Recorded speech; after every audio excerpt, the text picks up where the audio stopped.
Hello' everyone, কি খবৰ সকলোৰে? আশা কৰোঁ সকলো ভালে আছে। ময়ো বৰ্তমান ভালে আছো। মই দেৱজানী দেৱী। আপোনালোক সকলোকে পুনৰবাৰ স্বাগতম জনাইছো মোৰ ইউটিউব চেনেল দেৱজানী মুনু দেৱীলৈ।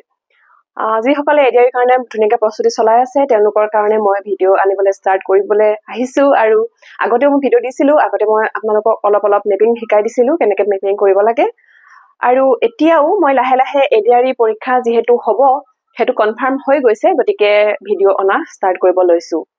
আৰু আজি ভিডিঅ'টো তেওঁলোকৰ কাৰণে বহুত ইম্পৰ্টেণ্ট হয় যিসকলে এতিয়ালৈকে কোনো বিশেষ ব্যক্তিৰ গাইডেন্স লোৱা নাই বা তেওঁলোকে কোনো কোচিং চেণ্টাৰ জইন কৰা নাই বা তেওঁলোকে সেল্ফ ষ্টাডি কৰিব বিচাৰিছে আৰু তেওঁলোকে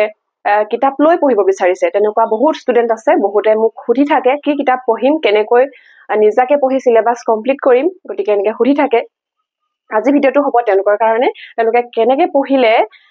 এই সময়খিনিৰ ভিতৰতে তেওঁলোকৰ চিলেবাছ কমপ্লিট হৈ যায় আৰু তেওঁলোকৰ পৰীক্ষাও ভাল হয়। এতিয়া প্ৰথম কথা, পৰীক্ষালৈ কিমান দিন আছে? পৰীক্ষালৈ আপোনালোকৰ আছে 180 days প্লাছ মাইনাছ এনেকুৱা 30 days। মানে কি বুজি পালে? আপোনালোকৰ নটিফিকেশ্যন ওলাব, বহুত সোনকালে ওলাব। কাৰণ এতিয়া গম পাইছে যে বাজেট অধিৱেশন এইবিলাক যেতিয়া হৈছে তাৰ পাছতে আপোনালোকৰ ইয়াতো ডিছকাশ্যন থাকে ন, পৰীক্ষা কেতিয়া পাতিব বা নিযুক্তি কেতিয়া কি হ'ব, কেনেকৈ কিমানখিনি ভেকেঞ্চি আনিব, ইয়াৰ ওপৰতো ডিছকাশ্যন হ'ব, কিমানখিনি টকা পইচা লাগিব। তো সেইখিনিৰ পাছতে আপোনালোকৰ লাহেকৈ নটিফিকেশ্যন আহিব।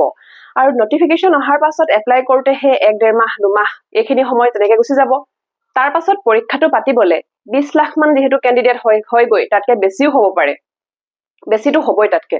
তো সেইখিনি কেণ্ডিডেটৰ কাৰণে পৰীক্ষা পাতিবলৈ গোটেইখিনি ৰেডি কৰোঁতে 6 মাহৰ পৰা 8 মাহ সময়টো লাগে। অসম চৰকাৰক বিশেষকৈ মানে সেইখিনি সময় লাগিবই, কাৰণ ইমান ভালকৈ এটা পৰীক্ষা পাতিবলৈ হ'লে কিমানখিনি এৰেঞ্জমেণ্টৰ প্ৰয়োজন হয়। তো সেইখিনি কৰি মেলি আপোনালোকে যদি চাই প্ৰিপেৰেশ্যন নিজে মানে প্ৰথমৰ পৰা যদি কৰোঁ বুলিও ভাবে তেতিয়াও আপোনালোকৰ হাতত 6 মাহ সময় আছে।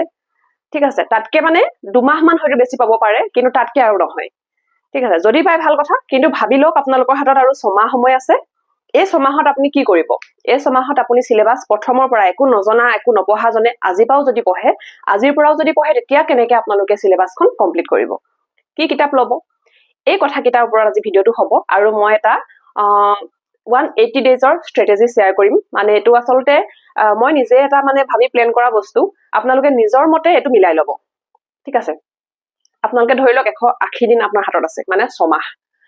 এই 6 মাহত আপোনালোকে কেনেকৈ ইমানখিনি ছাবজেক্ট পঢ়িব? আগৰ পৰাতো নপঢ়িলে ধৰক, বা পঢ়িছিলে যদিও পৰীক্ষা কেতিয়া পাতিব গম নাপায় কাৰণে ঢিলাই দিয়া হৈছিলে। তো এতিয়া কেনেকৈ পঢ়িব এইখিনি মই আজি কৈ আছো, ধুনীয়াকৈ দেখাই দিম। আপোনালোকে যদি কথাবোৰ অকণমান নিজাববীয়াকৈ মানে মানি লয় বা নিজৰ মতে মিলাই লয় বা ফ'ল' কৰে, নিশ্চয় 6টা মাহৰ পাছত কিবা এটা আপোনালোকৰ ইম্প্ৰুভমেণ্ট দেখা পাব আৰু পৰীক্ষাটো দিবলৈ এটা সাহস আহিব নিজৰ মনত। তো আহক আজি ভিডিঅ'টোৰ মাজলৈ যাওঁ। মোৰ এটা আগৰ ভিডিঅ'ত আপোনালোকক মই আছাম ইয়েৰবুকখনৰ কি কি পঢ়িবলৈ লাগে, মানে কি কি ইম্পৰ্টেণ্ট হয় আছাম ইয়েৰবুকখনৰ ওপৰত এটা ভিডিঅ' দিয়া আছে। আপোনালোকে এইটো চাই ল'ব দেই। যিসকলে বাৰু চাইছে ঠিক আছে, যিসকলে চোৱা নাই, আছাম ইয়েৰবুকখনৰ কি কি ইম্পৰ্টেণ্ট হয় আৰু কেনেকৈ পঢ়িব অকণমান ভিডিঅ' এটা আছে, এইটো চাই ল'ব। আছাম ইয়েৰবুকখন বা অসমৰ এখন জিকে কিতাপ থকাটো বহুত ইম্পৰ্টেণ্ট হয় আপোনালোকৰ কাৰণে। যিকোনো এটা যেতিয়া পৰীক্ষা দিবলৈ যায়, অসমৰ পৰীক্ষা, আপোনালোকৰ প্ৰথমতে এটা এখন অসম জিকে কিতাপ লাগিব, মানে অসমৰ সাধাৰণ জ্ঞান।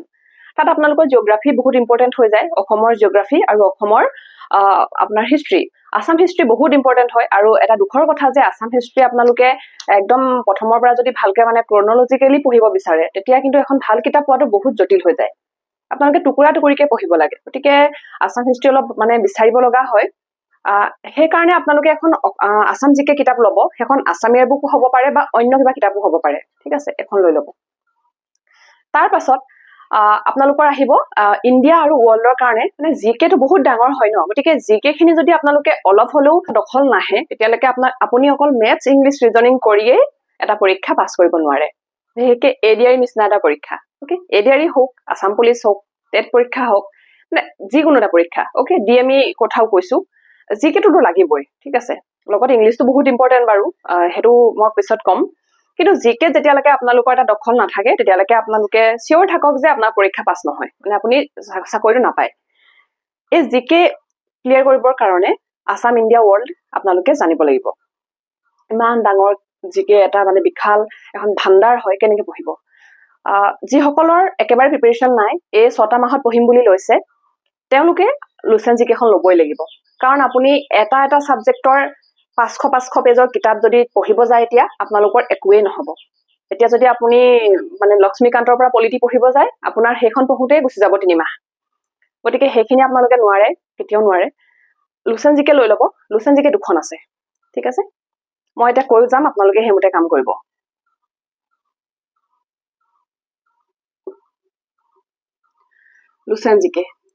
লুচেন জিকে কিতাপখন কিয় ল'ব ইয়াৰ দুটা মানে দুখন কিতাপ আছে এখন হৈছে অবজেক্টিভ আৰু এখন হৈছে ডেসক্ৰিপটিভ কিতাপ দুখন আপোনালোকে দেখিছেনে যদি দেখা নাই মই দেখাই দিছো এই দুখন হয় এইখন এখন দেখিছে এখন ডেসক্ৰিপটিভ হয় এই ইয়েলো কভাৰ যেটো আছে এতিয়া অৱশ্যে চেঞ্জ হৈছে মানে এখনটো মোৰ পুৰণা হয় এখন আছিলে আৰু এইখন হৈছে অবজেক্টিভ এতিয়া কিতাপ কোনখন ল'ব এখন ল'বনে এখন ল'ব জিকে দুখন কিতাপ আছে মই সাজেষ্ট কৰো আপোনালোকে এখন ল'ব প্ৰথম এখন একাৰণে ল'ব এখন নপঢ়িলে এখনত থকা প্ৰশ্নবোৰ আপুনি ক'ৰ পৰা উত্তৰ দিব এই অপচন বিলাক আপোনালোকে কেনেকৈ গম পাব এখনটো অবজেক্টিভ হয় এখনত এমসিকিউ আছে গোটেই ইয়াত যিখিনি কথা পঢ়িব তাৰে গোটেই প্ৰশ্নখিনি এই কিতাপখনত আছে অবজেক্টিভখনত প্ৰথম এখন পঢ়িব এখন পঢ়াৰ পাছত ইয়াৰ পৰা কোৱেশ্চন লগাব ঠিক আছে তেতিয়া আপোনালোকে গম পাব আপোনালোকে পঢ়াখিনি মনত থাকিছে নে নাই আপুনি বুজিছে নে নাই ইয়াত যেতিয়া এটা চেপ্টাৰ পঢ়িব তাৰ পাছতহে ইয়াত কোৱেশ্চন লগাব ইয়াত এমসিকিউ আছে গোটেইখিনি গতিকে প্ৰথম এখন পঢ়িব দেই এখন ল'ব তাৰ পাছতহে এখন ল'ব এতিয়া মই এখনৰ ওপৰত কথা ক'ম এই কিতাপখনত মুঠতে কিমান পেজ আছে আৰু কি কি সাবজেক্ট দিয়া আছে এই গোটেই সাবজেক্ট খিনি আপোনালোকে কিমান দিনত শেষ কৰিব পাৰিব যেহেতু মই কৈছো 180 ডেজৰ এটা স্ট্ৰেটেজি হয় গতিকে 180 ডেজত কেনেকৈ শেষ কৰিব সেইটো মই আজি কৈ আছো লুচেন জিকে কিতাপখনত মুঠতে আছে যিখন ডেসক্ৰিপটিভ হয় 410 পেজ এখন বহুত ডাঙৰ কিতাপো নহয় 410 পেজ আৰু আপোনাৰ হাতত সময় আছে 180 ডেজ 410 পেজ 180 দিন তো আপুনি এতিয়া কি কৰিব প্ৰথম কথা ইয়াত কি আছে এই কিতাপখনত কি আছে প্ৰথমতে পাব ইণ্ডিয়ান হিষ্ট্ৰী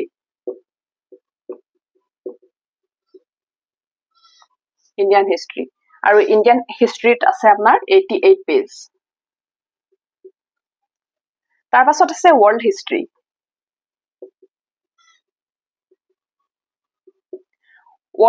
আছে 16 পেজ তাৰ পাছত আছে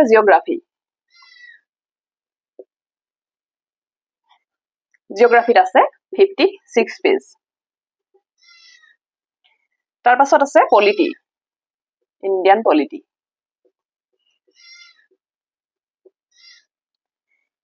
পলিটিত আছে 45 পেজ তাৰ পাছত আছে সায়েন্সত আপোনাৰ ফিজিক্স কেমিষ্ট্ৰি আৰু বায়োলজি তিনিটাই আছে ফিজিক্সত আছে 25 পেজ কেমিষ্ট্ৰিত আছে 27 পেজ বায়োলজিত আছে 33 পেজ আৰু তাৰ পাছত আছে কম্পিউটাৰ কেইটামান পেজ আছে একদম সৰু আৰু তাৰ পাছত আছে মিসেলেনি আপোনাৰ ইয়াত আছে 55 পেজ আৰু ইয়াত আছে 8 পেজ ওকে এই নাম্বাৰ অফ পেজেছ খিনি এবাৰ চাই লওক দেই এতিয়া আপোনাৰ হাতত সময় আছে কিমান 6 মান্থ অৰ্থাৎ 180 ডেজ এই 180 ডেজটোক মই প্ৰথমতে দুটা পাৰ্ট লম ইয়াত 60 ডেজ লৈছো ইয়াত 60 ডেজ লৈছো ঠিক আছে মানে প্ৰথমতে মই এই 4 মাহৰ এটা প্ল্যান কৈ আছো প্ৰথম 4 মাহ আপুনি কি কৰিব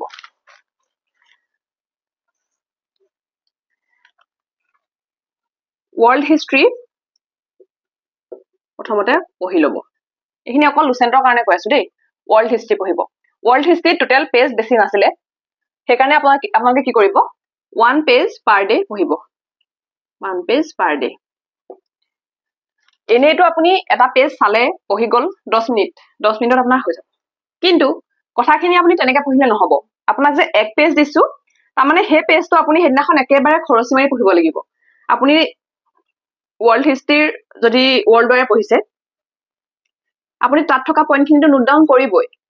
সেই নোট ডাউন কৰাৰ পাছতো বুজিবৰ কাৰণে ডাইৰেক্ট ইউটিউব যাব ইউটিউবত গৈ সেই টপিকটোৰ ওপৰত এটা ভিডিঅ' চাব আৰু সেই ভিডিঅ'টো চাই আপুনি কি বুজিলে সেইটো বস্তু তাতে নোট কৰিব এই গোটেই প্ৰচেছটো কৰোঁতে এক পেজ পঢ়োতে আপোনাক 1 আৱাৰ লাগিব 1 ঘণ্টা দিব এদিনত এই ৱৰ্ল্ড হিষ্ট্ৰীত আপুনি 1 ঘণ্টা দিব কিন্তু এপেজেই পঢ়িব সেই পেজটো আপুনি একদম ক্লিয়াৰ কৰিবৰ কাৰণে এটা ভিডিঅ' চাই তাৰ পৰা নোটটো আপোনালোকে ইয়াত বনাই ল'ব তাৰ পাছত জিঅ'গ্ৰাফি ল'ব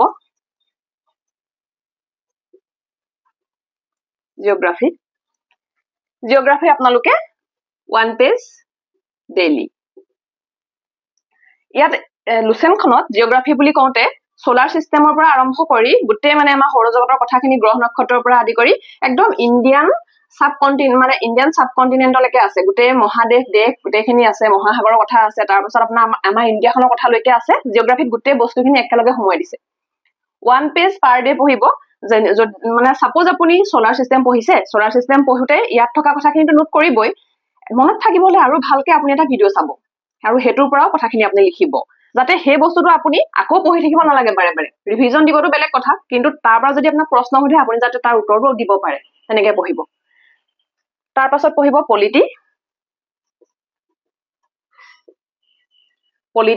ইয়াত ইণ্ডিয়ান পলিটি কথাই আছে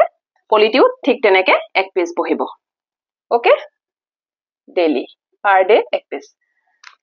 আৰু এইবিলাকত কিমান গান পেজ আছে আপোনালোকক আগতে মই দিছোৱে সেইটো আপোনালোকে প্ৰথমে লিখি ল'ব দেই আৰু জিকে এইকেইটা যেতিয়া প্ৰথম 2 মাহত চাই আছে লগত আপোনালোকে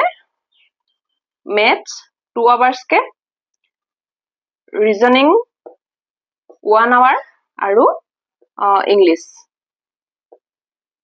1 আৱাৰ দিবই লাগিব ইয়াত আপুনি 1 ঘণ্টা দিলে ইয়াত 1 ঘণ্টা দিলে ইয়াত 1 ঘণ্টা দিলে 3 ঘণ্টা মেথছত 2 ঘণ্টা 4 5 6 7 ঘণ্টা এইটো আপুনি 7 ঘণ্টা এটা প্লেন এতিয়া প্ৰথম 2 মাহত লওক এই 60 ডেজত 7 ঘণ্টাৰ প্লেন লওক ডেইলি 7 ঘণ্টা যাতে পঢ়িব পাৰে সেইটো এটা টাৰ্গেট ৰাখক ইয়াত কম বেছি হ'ব পাৰে কমিবও পাৰে কিন্তু কথা নাই টাৰ্গেটটো ৰাখিব লাগিব আপুনি যেতিয়া নিজৰ টাৰ্গেট দিব তেতিয়াহে আপুনি হেমতে কাম কৰিব 7 ঘণ্টা প্লাস আপুনি যিবোৰ টাইমত কিবা কৰি থাকে সাপোজ আপুনি কিচেনত আছে সাপোজ আপুনি কিবা এটা কাপোৰ কানি জাপি আছে কিবা কৰি আছে তেনেকুৱা টাইমত আপুনি কাৰেণ্ট এফেয়াৰ্ছৰ এটা ভিডিঅ' লগাই লওক কাৰেণ্ট এফেয়াৰ্ছ আৰু এডিআই নিচিনা পৰীক্ষাৰ কাৰণে তেনেকুৱা আপুনি ডেইলি কাৰেণ্ট এফেয়াৰ্ছ চাব নালাগে মান্থলি কাৰেণ্ট এফেয়াৰ্ছ চালে হ'ল কাৰেণ্ট এফেয়াৰ্ছৰ এটা ভিডিঅ' লগাই ল'ব যেতিয়া আপুনি পিছত পঢ়িবলৈ বহিব তাৰ ইম্পৰ্টেন্ট পইণ্ট কেইটা আপোনালোকে কাৰেণ্ট এফেয়াৰ্ছৰ বহিখনত নোট কৰি ল'ব তো তেনেকে আপোনাৰ গুচি গ'ল প্ৰথম 2 মাহ দেন আপুনি এইখিনি কৰিলে আৰু এটা কথা এইখিনি মই কৈ লৈছো আপুনি যিমানটা সানডে পাব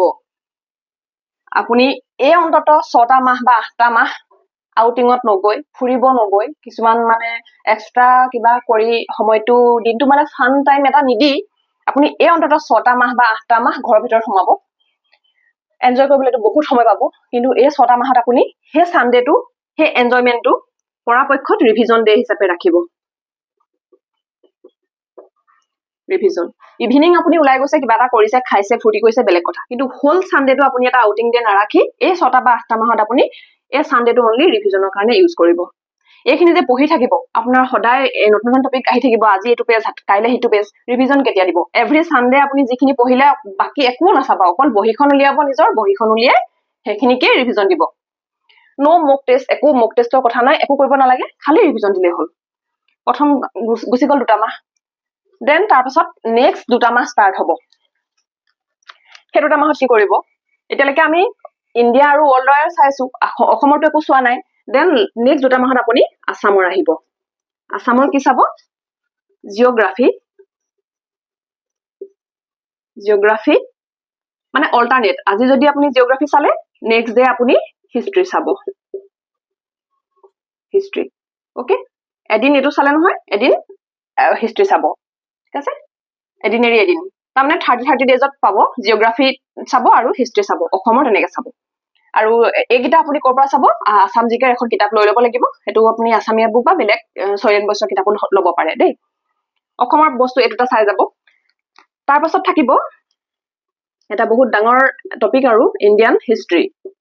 বিশেষকৈ আমাৰ মডাৰ্ণ হিষ্ট্ৰী বহুত ইম্পৰ্টেণ্ট মানে মডাৰ্ণ ইণ্ডিয়া তো ইণ্ডিয়ান হিষ্ট্ৰীৰ যিহেতু পেজো যথেষ্টখিনি আছে 88 পেজ আছে দেই টোটেল 88 পেজ আছে তো আপুনি চেষ্টা কৰিব 2 পেজ পাৰ ডে চাবলৈ 2 পেজ পাৰ ডে এনে আমাৰ কি হয় ইণ্ডিয়ান হিষ্ট্ৰী যেতিয়া পঢ়ো ইণ্ডাছ ভেলী চিভিলাইজেশ্যন বা বেদিক পিৰিয়ড হওক মানে মৌৰ্য সাম্ৰাজ্য এইখিনি আমি পঢ়া হয়ে মানে যেতিয়া আমি ইণ্ডিয়ান হিষ্ট্ৰী ক'ৰবাত ভিডিঅ' চাওঁ কিতাপ চাওঁ প্ৰথমতে এইখিনি থাকে ন চবেই পঢ়ে নপঢ়ো কোনবিলাক একদম মাজত যেতিয়া গৈ পাওঁগে মানে মেডিয়েভেল হিষ্ট্ৰী যিখিনি পাৰ্ট হয় সেইখিনি আমাৰ পঢ়িবলৈ বেয়া লাগে অলপ বুজিও নাপাওঁ তেনেকুৱা হয় তাৰ পাছত আমাৰ আকৌ ভাল লাগেগে মানে ফ্ৰীডম মুভমেণ্ট যিখিনি হয়গে মডাৰ্ণ ইণ্ডিয়া সেইখিনি ভাল লাগেগে ওকে ইণ্ডিয়ান যিখিনি ফ্ৰীডম ষ্ট্ৰাগল তাৰ পৰা কুৱেশ্যনো বহুত আহে তো সেই বেয়া লগাখিনি কিন্তু আপুনি এৰি নাযাব বেয়া লগাখিনিও অলপ অলপ মানে এই লুচেন জিকেখনৰ পৰা কভাৰ কৰিব তাৰ পৰাও যিহেতু কুৱেশ্যন সোধে মাজে মাজে তো সেইখিনি এটা কথা 88 পেজ আছে 2 পেজ পাৰ ডে পঢ়িবলৈ ট্ৰাই কৰিব ইণ্ডিয়ান হিষ্ট্ৰীৰ কাৰণে মই ভিডিঅ' আনিম দেই ইণ্ডিয়ান হিষ্ট্ৰী ভিডিঅ' আনিম তাৰ পাছত আপোনালোকে পাব ইণ্ডিয়ান ইকনমি ইণ্ডিয়ান ইকনমিত কি চাব ইণ্ডিয়ান ইকনমিত লুচেন জিকেখনত একদম যিখিনি ইম্পৰ্টেণ্ট হয় টেক্সৰ কথা সৰু সুৰা জিএছটি বা টেক্সৰ কুৱেশ্যন আহে তাৰপাছত আপোনাৰ আমাৰ যিটো প্লেনিং কমিশ্যনৰ কথা আহে তাৰপাছত আপোনাৰ এই ইয়াতে কিন্তু বাজেটটো সোমাই থাকিব দেই এইটো আপুনি নিজে চাব এতিয়া বাজেট ইম্পৰ্টেণ্ট হৈ যায় বাজেট প্লাছ মানে আমাৰ স্কিমছখিনি এই ইকনমিক্সৰ মানে ইকনমিৰ ভিতৰতে আহি যায় আৰু বাকী লুচেণ্টৰ পৰা 1 পেজ পাৰ ডে কে চাব বেছি পেজ নাই 1 পেজ পাৰ ডে হৈ গ'ল মানে আপোনাৰ প্ৰথম দুমাহতকে পিছৰ দুমাহত প্ৰেছাৰ বাঢ়িব পঢ়াটোতো বঢ়াব লাগিব ন আপুনি যেতিয়া কনচিষ্টেণ্ট থাকিব সদায় পঢ়ি থাকিব আপোনাৰ পঢ়াৰ প্ৰতি মনো গৈ থাকিব মন বাঢ়ি যাব বা আপোনাৰ পঢ়া সময়খিনি অট'মেটিক বাঢ়ি যাব যিমানে পৰীক্ষা ওচৰ পায় আমাৰ সিমানে পঢ়াটো বাঢ়ি গৈ থাকে হয় নহয় প্ৰথমতে আপোনাৰ অভ্যাস নাছিলে কাৰণে 7 ঘণ্টা এটা টাৰ্গেট লৈছে তাৰপিছত আপুনি 10 ঘণ্টা টাৰ্গেট ল'ব এনেকৈ বঢ়াব লাগিব যদি আপুনি ইয়াতকে কমাইহে যায় তেতিয়াতো আপুনি ৰিজাল্ট নাপাব ঠিক আছে চ' কি কৰিব ইয়াৰ পাছত আপোনাৰ আহিব আমাৰ যিখিনি সায়েন্সৰ পোৰ্শনটো সায়েন্সত আপোনাৰ কি থাকিব মই কৈছোৱে ফিজিক্স কেমিষ্ট্ৰি আৰু বায়ো আৰু এই গোটেই কেইটাৰে এক page total 3 page per day পঢ়িব এইখিনি বস আপোনালোকৰ মানে যিখিনি তাত লাইন বাই লাইনকে এনেকে পঢ়ুৱা আছে এইখিনিয়ে চাব বেছি ইমান সায়েন্সৰ বহুত বেছি ডেপথত পঢ়িব নালাগে কাৰণ আমাৰ আৰ্টছৰ ল'ৰা ছোৱালীও যায় গতিকে ইমানো বেছি সায়েন্সৰ ভিতৰুৱা কথা এটা উঠি নিদিয়ে ওকে একদম মানে যিখিনি আমি 10 লৈকে পাইছো ধৰক মাইটকণ্ড্ৰিয়াৰ কথা পাওঁ ঠিক আছে মানে একদম সৰু সৰু কথা আহে ইমান টান কথা নাহে আমাৰ নাৰ্ভৰ কথা কিছুমান সোধে বা আমাৰ ডিজিজৰ কথা সোধে সৰু সৰু কথা দেই আমাৰ ভিটামিনৰ কথা সোধে ইমান ডাঙৰ ডাঙৰ কুৱেশ্যন নুসুধে ফিজিক্স কেমিষ্ট্ৰি বায়'লজিৰ চিম্পল কথা লুচেণ্টৰ ভিতৰতে সুধিব বাহিৰৰ কথা নুসুধে তো এইখিনি চাব তো এইখিনি হৈ গ'ল এতিয়া এইখিনি হোৱাৰ পাছত সদায় আপোনালোকৰ এই 60 ডেজত আৰু 3টা বস্তুটো সদায় লগত থাকিবই সেইটো হৈছে মেথছ ৰিজনিং আৰু ইংলিছ ওকে ৰিজনিংটো আপুনি যদি কমাই পিনি হাফ আৱাৰো কৰে মানে আধা ঘণ্টাও যদি চাই কিন্তু মেথছত আপুনি 2 আৱাৰ্ছ দিবই মেথছত আজিকালি বহুত কুৱেশ্যন সোধে ইংলিছতো বহুত কুৱেশ্যন সোধে এইটোত আপুনি 1.5 আৱাৰ দিব ট্ৰাই কৰিব কাৰণ আজিকালি ৰিডিং কম্প্ৰিহেনশ্যন ইমানেই বেছি অকমান ষ্টেণ্ডাৰ্ড কৰি গৈ আছে গতিকে আপোনালোকে যিমানে প্ৰেক্টিছ কৰিব সিমানে পাৰিব এটা আৰচি কমপ্লিট কৰো বুলি ভাবিলে পঢ়ি বুজি তাৰ পৰা ৱৰ্ডখিনি বুজি কৰো বুলি ভাবিলে 1 ঘণ্টা লাগে আপুনি যদি ঘৰত এটা প্ৰেক্টিছ কৰে তো তেনেকে এটা আৰচি প্ৰেক্টিছ কৰিব আৰচি মানে হৈছে ৰিডিং কম্প্ৰিহেনশ্যন ওকে তো এইখিনি ৰাখিব আপোনাৰ কিমান টাইম টোটেল দিব লাগিব আপুনি এইখিনি যদি পঢ়ে নহয় ডেইলি টাৰ্গেট ৰাখে তেতিয়া আপোনাৰ 10 আৱাৰ্ছ লাগিব 10 আৱাৰ্ছ দেই এইটো এটা টাৰ্গেট ৰাখিব ওকে আৰু প্লাছ আপুনি যেতিয়া অফ টাইম পাব তেতিয়া আপুনি কাৰেণ্ট এফেয়াৰ্ছ শুনি থাকিব মানে ইমান আপুনি বেছি টেনশ্যন ল'ব নালাগে মান্থলি কাৰেণ্ট এফেয়াৰ্ছৰ এটা ভিডিঅ' শুনি থাকিলে হ'ল যেতিয়া আপুনি কিবা ফ্ৰী টাইম বা কিবা কৰি আছে কাম কৰি আছে এই টাইমত প্ৰথম দুমাহ এয়া ছেকেণ্ড দুমাহ এয়া তাৰ পাছত একদম লাষ্টৰ 2টা মাহ তো এতিয়া আহিব লাষ্ট 60 ডেজ এই 188 ডেজৰ মানে যিটো ষ্ট্ৰেটেজি তাৰ লাষ্ট 60 ডেজৰ কথা কৈ আছো দেই লাষ্টৰ দিনকেইটাত কি কৰিব এইটো মনত ৰাখিব সানডেত সদায় ৰিভিজন থাকিব লাষ্ট 60 ডেজত আপুনি জিঅ'গ্ৰাফিটো পঢ়ি গ'ল পলিটি পঢ়ি গ'ল অলমোষ্ট আপোনাৰ প্ৰথম 4 মাহত পঢ়ি গৈছে তো লাষ্ট 60 ডেজত আপোনালোকে মেপিং প্লাস জিকে ৰিভিজন এইটো মই বুজাই দিছো কেনেকে আপুনি জিঅগ্ৰাফি পঢ়ি গল জিঅগ্ৰাফিত আপুনি পঢ়ি গল যে মানে ইণ্ডিয়াৰ মানে ডেজাৰ্টৰ কথা পঢ়ি গল ডেজাৰ্ট আপোনাৰ মৰুভূমি ক'ত আছে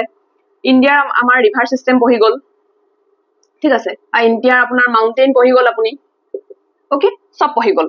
তো এতিয়া আপুনি মনত ৰখাৰ সময় এতিয়া আপুনি ৰিভিজনৰ সময় এতিয়া আপুনি লাইন বাই লাইন পঢ়ি থাকিব নি বস্তুখিনি ৰিভাৰ বুলি কওঁতে আমাৰ কিমান নদী আছে উপনদী আছে আমাৰ প্ৰধান নদী অসমৰ দুখন আছে গম পাইছে ব্ৰহ্মপুত্ৰ আৰু বৰাক তাৰপাছত এফালে গংগা আহিব তাৰপাছত পেনিনচুলাৰ ইণ্ডিয়াৰ গোটেই নদীখিনি আছে তো এইখিনি ইফালে আপোনাৰ ইণ্ডাছ যাব তো আপুনি কেনেকে পঢ়িব মনত ৰাখিব ইমান নদী চিষ্টেম যেতিয়া আপুনি পঢ়িব যাব আপোনাৰতো একমাহ এনেই যাব আৰু নদীতে যাবগে তো ৰিভিজনটো কেনেকে কৰিব এতিয়া কি কৰিব ইণ্ডিয়া আঁকিব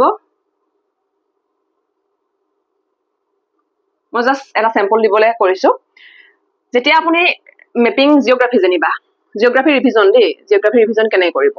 ইণ্ডিয়া যেতিয়া ৰিভাৰ সিস্টেম বুলি ক'লে প্ৰথম আমাৰ অসমখনলৈ চালো অসমত আমাৰ কি আছে অসমত আমাৰ এনেকে দি আহি পিনি প্ৰথম ব্ৰহ্মপুত্ৰ গৈছে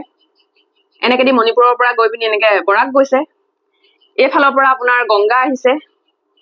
ওকে মিলিছে সেইখিনিতে তাৰ পাছতে এই পেনিনচুলাৰ যিখিনি ৰিভাৰ ইয়াতো বহুত নদী আছে কৃষ্ণা কাবেৰী গোদাবৰী কিমানখিনি নদী আছে আৰু এইফালেদি আপোনাৰ ইণ্ডাছ গৈছে এনেকে গতিকে সেই মেপখন আঁকি লৈ আপুনি তাৰ নদীবোৰ ৰিভিজন দিব যেতিয়া এইটো বস্তু নোটৰ পৰা কৰিবলৈ শিকি যাব আপোনাৰ মানে একদম মানে ব্ৰেইনত এইটো মানে ষ্টাম্প বহি যাব আৰু আপুনি এইটো নাপাহৰে পৰীক্ষালৈকে তো সেইটো মই কৈ দিছো যে লাষ্টৰ 60 ডেজত মেপত বস্তুখিনি ৰিভিজন দিব ট্ৰাই কৰিব তাৰপাছত 2 নম্বৰতে বহুত ইম্পৰ্টেন্ট এইটো হৈছে static topic okay one topic per day আৰু এইটো ক'ৰ পৰা পঢ়িব এই লুচেন জিকেৰ লাষ্টত যিখিনি মানে মিছেলেনিয়াছ আছেগে টোটেল আছেগে ন 50-60 পেজ মান তো সেইখিনি এটা টপিক এটা দিনত ধুনীয়াকৈ পঢ়িব ট্ৰাই কৰিব ষ্টেটিক টপিক গোটেই দেই তাত আপোনালোকৰ প্ৰথম ভাৰতীয় কোন আছিলে সেইখিনি আহিব পাৰে বা আমাৰ নেশ্যনেল চিম্বলছৰ কথা হওক বা আপোনাৰ আমাৰ যিখিনি মানে ৰেণ্ডম যিখিনি জিকে আহি যায় আমাৰ কিছুমান লেক বা হাইয়েষ্ট কি হয় ঠিক আছে টলেষ্ট কি হয় আৰু বহুত বিভিন্ন ধৰণৰ টপিক বা আপোনাৰ ইম্পৰ্টেন্ট ডেজ খিনিও আহিব পাৰে ডেজ এণ্ড থিংছ এনেকুৱা টপিকো আহিব পাৰে ওকে তো বহুতখিনি টপিক আছে ষ্টেটিক টপিক তো সেইখিনি পঢ়িব তাৰ পাছত 3 নম্বৰতে আহিব সেই যে ভিডিঅ'বোৰ কাৰেণ্ট এফেয়াৰ্ছৰ চাই আছিলে ফ্ৰী টাইমত যিখিনি কাৰেণ্ট এফেয়াৰ্ছৰ ভিডিঅ' চাই আছিলে ওকে পঢ়িবলৈ বহুতে তাৰ নোট শৰ্ট নোট ইম্পৰ্টেন্ট কেইটা লিখি থৈছিলে ধৰক প্ৰতি মাহৰে আপুনি ধৰক 10টা পইণ্ট পালে লিখি থৈছিলে তো সেই কাৰেণ্ট এফেয়াৰ্ছৰ নোটছ খিনি শৰ্ট নোটছ খিনি ৰিভিজন দিব শৰ্ট নোটছ আৰু এটো আপুনি লাষ্ট 2 ইয়াৰ্ছৰ চাব লাগিব 2 ইয়াৰ্ছৰ তাৰ পাছতে সবতকে ইম্পৰ্টেন্ট হে লাষ্টৰ 60 ডেজটোত মক টেষ্ট দিব লাগিব আপুনি মক টেষ্ট অন্তত 3টা মক টেষ্ট প্ৰতিটো সপ্তাহত ওকে আজি এটা দিলে নহয় দুদিন এৰিলে আকৌ এটা দিলে দুদিন এৰিলে আকৌ এটা দিলে এনেকে মক টেষ্ট দিব লাগিব আপুনি ঠিক আছে আৰু হে মক টেষ্ট দিলে মক টেষ্টটো দিয়াৰ পাছত যিদিনাখন আপুনি মক টেষ্ট দিছে সেইদিনাখন বাকি পঢ়াটো বাদ দিব মক টেষ্ট দিয়া দিনাখন মক টেষ্টটো দিয়াৰ পাছত যিখিনি আপুনি নোৱাৰিলে ওকে যিখিনি আপোনাৰ ৰং হৈছে সেই টপিক কেটা উলিয়াব ৰং টপিক কেটা উলিয়াই সেইকেটা অকল আকৌ ৰিষ্টাডি কৰিব ৰিষ্টাডি বা আপুনি যদি তাত অহা প্ৰশ্নখিনিৰ যদি আপুনি তেতিয়ালৈকে সেই টপিকটো যদি পঢ়া নাছিলে তো সেই টপিকটো পঢ়িব আপুনি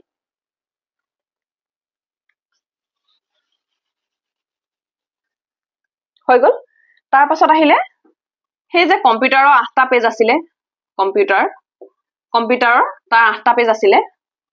তো সেই 8টা পেজ আপুনি পঢ়িব সেই লাষ্টৰ দিনত 8টা পেজ পঢ়িব আৰু এমসিকিউ কৰিব ইউটিউবৰ পৰা ইউটিউবত আপুনি এমসিকিউ বহুত পাই যাব ভিডিও ওকে এমসিকিউ কৰিব তাৰ পাছত লাষ্টৰ সেই দিনকিটাত মানে আপুনি শুবলৈ যোৱাৰ আগত অন্তত 1 আৱাৰ এটা মাৰাথন ষ্টেটিক জিকে PYQs থাকে বহুত আছে ভিডিও PYQs তাৰ ভিডিও এটা চাব মানে ভিডিওটো শুনি থাকিব শুনি এনসাৰ কৰিব চাই থাকিব দৰকাৰ নাই হেডফোন লগাব শুনিব জাস্ট মানে যেতিয়া কোৱেশ্চনটো তেওঁলোকে কৈ যাব নহয় এনসাৰটো 30 সেকেন্ড এটা দিয়ে আপুনি নিজে এনসাৰটো কৰিবলৈ ট্ৰাই কৰিব 1 আৱাৰৰ এটা মাৰাথন ষ্টেটিক ভিডিও মানে জিকেৰ PYQs ৰ যিবিলাক ভিডিও আহি আছে বহুত আছে মই পিছত কৈ দিম চেনেল বিলাক আপোনালোকে তেনেকুৱা ভিডিও লগাব আৰু সেই যে জিকে আপোনালোকে সায়েন্সৰ পঢ়িছিলে ফিজিক্স কেমেষ্ট্ৰি বায়লজিৰ সেইখিনিৰ আপোনালোকে ইয়াত 6টা পইণ্ট আছে ন 7 নম্বৰ পইণ্টত দিছো সেইখিনি আপোনালোকে ৰবি অদিতি জিকে যিটো আছে বা ৰবি অদিতি যিটো সায়েন্সৰ চেনেল আছে ইউটিউবত তাৰ পৰা আপোনালোকে এমসিকিউজ বোৰ কৰি থাকিব এমসিকিউজ হে শুবলৈ যোৱাৰ আগত বা তেনেকুৱা বা আপোনাৰ যিটো মান পঢ়িবলৈ অকমান মন নাই যোৱা বা আপুনি ৰেষ্টত আছে তেতিয়াও সেই ভিডিঅটো লগাই এমসিকিউজ খিনি প্ৰেক্টিচ কৰিব পাৰিব এইখিনি অকল সায়েন্সৰ কাৰণে মই এইখিনি কৰি বহুতখিনি মানে কুৱেশ্যন কাৰেক্ট কৰিব পাৰিছিলো হেতু আছিলে আপোনাৰ লাষ্টৰ 60 ডেজ ঠিক আছে এই গুটেখিনিৰ মাজতো কিন্তু সানডে মানে আপুনি আগত পঢ়াখিনিয়ে ৰিভিজন কিন্তু দেই সানডে মানে আপুনি যিখিনি ইমান আগৰ হে 4 মাহত পঢ়িছে ৰিভিজন কিন্তু কৰিয়ে থাকিব নহলে পাহৰি যাব এতিয়া হৈ গল 6 মাহ হৈ গল 6 মাহত আপোনালোক অলমোস্ট পৰীক্ষা দিবলৈ ৰেডি আপুনি তাৰ পাছত আপুনি সময় পাইছে তেতিয়া আপোনালোকৰ পৰীক্ষাৰ ডেটটো অহা নাই তো 2 মাহ মান সময় পাইছে হয়তো তাতকে বেছিও পাব পাৰে 2 months দেই 2 months প্লাস আপোনালোকে পাব পাৰে মোৰ মতেতো পাব তো কি কৰিব হে টাইমটোত ৰিভিজন যিমান পঢ়িলে সব বাকি আপুনি সব বাদ দি দিয়ক সবে বাদ দি দিয়ক ৰিভিজন কৰিব প্লাস মোক অনলি ৰিভিজন প্লাস মোক অনলি এটোৱে কৰিব লাষ্টৰ 2টা মাহ নতুন ষ্টাডিজ একদমেই নহব নো মোৰ নিউ টপিকস একো নতুন টপিক নহয় যিমান পঢ়িলে নতুন টপিক আহিলে আপুনি হেতু কোৱেশ্চন এৰি দিব নালাগে কৰিব লাষ্টৰ 2টা মাহত অকল ৰিভিজন আৰু মোক এটা যে কোনবাই কব আপুনি 180 ডেজৰ ষ্ট্ৰেটেজি হে কৈছে ইয়েস হে 180 ডেজ আপোনালোকৰ আছে বুলি ভাবিব আৰু 180 ডেজতে আপোনালোকে সিলেবাস কমপ্লিট কৰিব যাতে পৰীক্ষা যেতিয়াই পাতে আপুনি দিব পাৰে এটো আপোনাৰ এক্সট্ৰা টাইম যদি পিছত পাইছেগে পৰীক্ষা তেতিয়া অহা নাই তেতিয়া কথাহে মই কৈ আছো ৰিভিজন প্লাস মোক টেষ্ট দিব অকল হেয়াই কৰি থাকিব বাকি একো বাদ দিয়ক তেতিয়া আপুনি মক টেষ্ট বহুতখিনি পাই যাব বহুত ফ্ৰী মক টেষ্ট আহে বহুত পেড মক টেষ্ট আহে যিয়ে নাহক ডেইলি মক পেপাৰ লব ডেইলি কৰিব আৰু যিখিনি বহি ললে অকল বহিখিনি চাই ৰিভিজন কৰি গৈ থাকিব আৰু মক টেষ্ট দিব বেলেগ কিতাপ বেলেগ চেনেল একো চাব নালাগে তো হেতুৱে আছিলে মোৰ 180 ডেজৰ ষ্ট্ৰেটেজি আৰু আশা কৰো আপোনালোকৰ মানে সুবিধা হ'ব আপোনালোকৰ ভাল এটা ৰিজাল্ট আহিব মোৰ ফালৰ পৰা মই যিখিনি টপিক পঢ়াই দিব পাৰো বা বুজাই দিব পাৰো সেইখিনি মই লাহে লাহে লৈ আনি থাকিম জাস্ট প্লেন কৰিছোহে এইখিনি আপোনালোকে ফলো কৰক মই ভাবো আপোনালোকৰ পৰীক্ষাটো ভাল হ'ব আৰু আপোনালোকেও মানে এডিআৰই 3.0 এটা সিলেকশন লব পাৰিব আৰু চৰকাৰী চাকৰিয়াল হ'ব পাৰিব সকলোকে বহুত বেছি শুভেচ্ছা থাকিলে আৰু যদি কিবা নুবুজা আছে কমেন্ট কৰিব মই উত্তৰ দিবলৈ চেষ্টা কৰিম থ্যাংক ইউ